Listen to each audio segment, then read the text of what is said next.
the center of the debate to discuss what the president did and didn't do. General Michael Hayden is former head of the NSA and then the CIA, charged with gathering intelligence to keep the country safe. Democrat Patrick Leahy is chair of the Senate Judiciary Committee and has already introduced legislation to cut back even more on government surveillance. Gentlemen, welcome back to Fox News Sunday. Good morning. Let's start with the big picture. General Hayden, what do you think of the president's reforms that he announced Friday? Does he compromise this nation's security? Chris, there's an awful lot to like about the speech. That first third is the most robust defense of why we conduct intelligence and how we conduct intelligence that the president has made since he's been in office.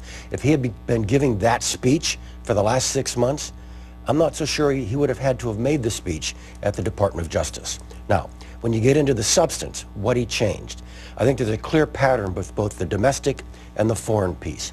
He's going to cut back on some capacities. He hopes at the margins, cutting it into agility a bit, putting administrative burdens on. That could be risky, but he looks like he's willing to accept that risk in order to fundamentally preserve the programs. All right, we're going to get into the detail in a moment, but let me get big picture from you, Senator Leahy. Does the president go far enough in protecting Americans' privacy?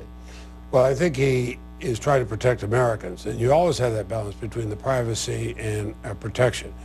The concern that many have had, and this has united Republicans and Democrats across the political spectrum in the House and the Senate, is we've gone too much into Americans' privacy. And we've also reached a point of, if we collect everything, do we have anything? As we found in the past, sometimes we have so much stuff, we don't go through it.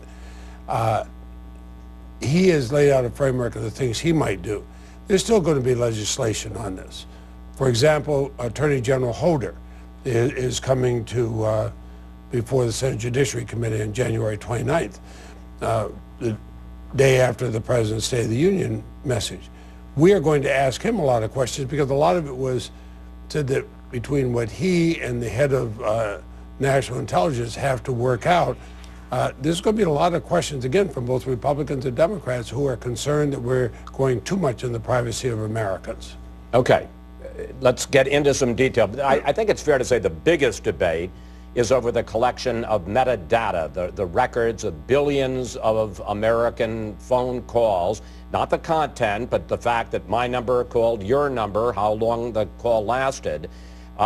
Here's what the president said about this on Friday. I believe we need a new approach. I am therefore ordering a transition that will end the Section 215 bulk metadata program as it currently exists and establish a mechanism that preserves the capabilities we need without the government holding this bulk metadata.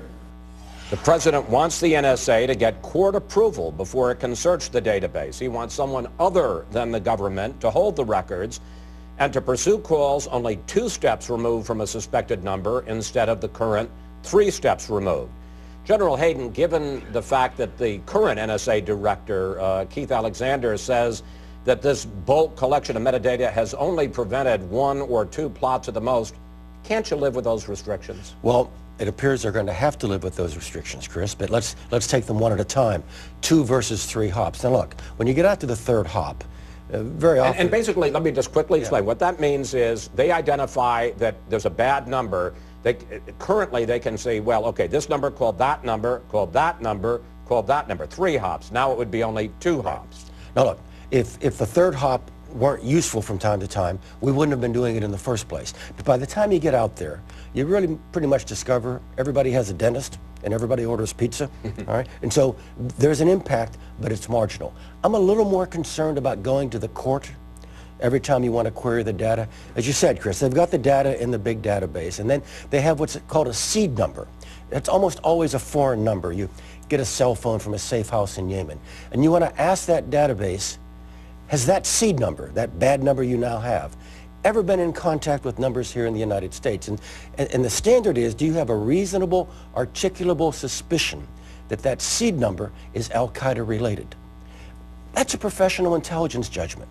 I don't know what role the court has in adding value. And you know Judge Banks, former head of the FISA court, in a letter to Congress, specifically said that. Senator Leahy, let me pick up with you, because in your legislation, the USA Freedom Act, you are calling for an end to the bulk collection of this metadata. Are you going to fight the president on this? No, I think we have a way that we could do this, but it's not a question of fighting the president. The question is, what is Congress going to do on this? I think that there's been too much leeway. As you know, the FISA court, for example, was very critical back a few years ago. The abuses of the procedures we had to collect data, and asked them to clamp down. I worry because we just seen what happened, for example, with the Snowden thing. There was so much stuff stolen. We still don't even know everything that was stolen. And that worries you. They have your telephone calls, General Hayden's telephone calls, my telephone calls. Where is all this going? I'd rather have somebody overseeing where you get it. Now, on the question of an emergency, the president made very clear an emergency, they'd go in and they would go to the court afterward. I just think that there should be an oversight. Think back in the history of this country, J. Edgar Hoover's day and all. If he had had the power when he was spying on protesters and those against the Vietnam War and Martin Luther King, if he'd had the power that's in here, think what might have happened. I mean, we Americans believe in our safety. We also believe in our ability to be private. I mean, I was a prosecutor for 8 years. I believe in going after the bad guys. And I realize this is an entirely different level of the bad guys that I went after. But you still have to have some checks and balances before you have a government that can run amok. Okay, let me go to another subject, because perhaps the most controversial reform that the president announced Friday is to extend privacy rights to foreigners. Here's what the president had to say about that. People around the world, regardless of their nationality, should know that the United States is not spying on ordinary people who don't threaten our national security. And that we take their privacy concerns into account in our policies and procedures. Senator Leahy, I can understand because of the diplomatic uproar with Angela Merkel, the idea that we're not going to wiretap or eavesdrop on our allies, someone like a foreign leader. Why on earth would we extend our constitutional protections to foreigners, particularly when we know those countries are spying on us? I don't think that's what the president said. Now, as General Hayden and I both know, without going into classified material, we have, as people know, we have relationships with all the intelligence services among our allies. We share a great deal of information from them in both directions. I think that a lot of these countries were getting such feedback against the United States, saying, why are they spying on us too? I think the president had to say something like this to know we're being protected. There was a growing, and I think erroneous, feeling in other countries that somehow the United States was in tapping all of them. And I think this was probably a way of helping some of our allies say it's okay for us to cooperate with the United States. Well, let me ask you, General Hayden, is that what this is? Is this a PR move? The president said that we will continue to survey foreigners when it comes to... PR is your word, not mine. I understand that. Counterintelligence or cybersecurity. Is that what this is basically, that he's saying we're not going to do things that we weren't doing already? Look, if your definition of a PR move is to restore trust and confidence domestically and abroad, that's exactly what the president's doing. And what he's done here, it's very interesting, Chris, and the president's language was very precise. He did not commit to pulling back on collection against foreign targets other than heads of state and heads of government. What he's talking about is the retention of that data and then how it's disseminated. And that part he does say we'll use the same standards we use for American persons. Frankly, that's practice now. But this is one of the things that concerned me. Remember I mentioned administrative burden before. We do that with great oversight for Americans. And it is administratively burdensome. This is probably a 10-fold increase in the paperwork requirement. We'll see how much the system can stand that. I want to make it clear, though, as we wrap this up, I want to move to one other subject, that basically there's a lot less that the president changes than what he does change. And I want to talk about that. The government will still be able to issue national security letters, a broad subpoena power. They will still be able to build backdoors into software and hardware of private companies to collect information.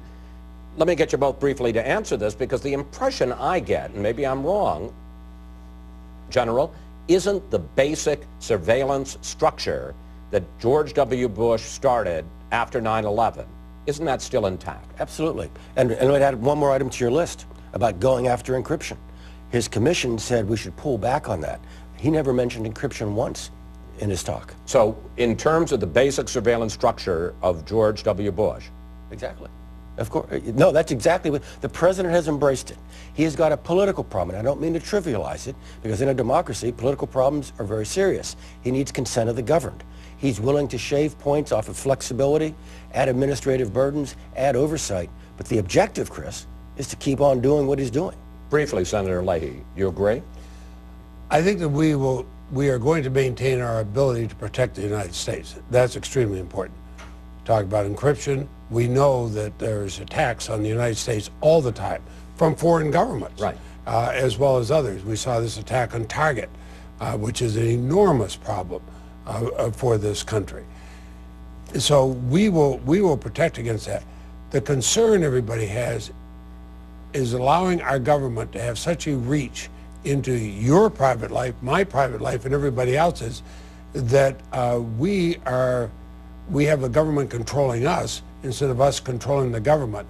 And that's what both Republicans and Democrats are joined together on the Hill to try to change. All right. I want to talk about one other subject in the time we have left, and that is that the 6-month interim deal between the U.S. and Iran goes into effect tomorrow. It would limit Iran's nuclear program in exchange for some easing of some sanctions that the West has put on Iran. General Hayden, should the Congress leave the deal alone, or should they go ahead and pass this legislation which would impose sanctions 6 months from now if there's not another deal, and actually prescribe what has to be in the final deal? Yeah, Chris, my professional career, I'm a creature of the executive branch. You want to give the executive as much running room as possible when it comes to negotiations like this. And so I think having that congressional action just off stage, just in the wings, might actually be a powerful negotiating tool. Chris, here's the problem. If this is a nuclear weapon, the Iranians are parked right about here. And the current 6-month somewhat freezes them there and gives us a bit of transparency. But they're too close. What we've got to do is crank them back. They've got to deconstruct stuff. So you would support the legislation? I like the threat of additional sanctions hanging out there. Senator Leahy, so far 16 of your Democratic colleagues say that they are going to support imposing new sanctions against Iran. Are they missing? I mean, are they missing? I think it's a mistake, and I'll tell you why. We've voted for sanctions, very tough, and I voted for very tough sanctions on Iran. But right now we have we have five plus one of the countries who are working with Iran on this. We have people who've joined us on the sanctions. If they look like we're prejudging the negotiations, they're going to say, "Hey, United States, you're on your own." They're going to start pulling away, and it's going to briefly. Do you agree with the White House that if senators vote for that, they're pushing a march to war? I think if we do that, we screw up the ability to have real negotiations. If the negotiations fail, if Iran is seen cheating, we will impose more sanctions in a nanosecond. Both the House and the Senate will. Don't do it prematurely, because if you're trying to negotiate something, you don't have a third party, in this case the Congress, coming in involved in that negotiation. Senator Leahy, General Hayden, thank you both very much. Up next, our Sunday panel.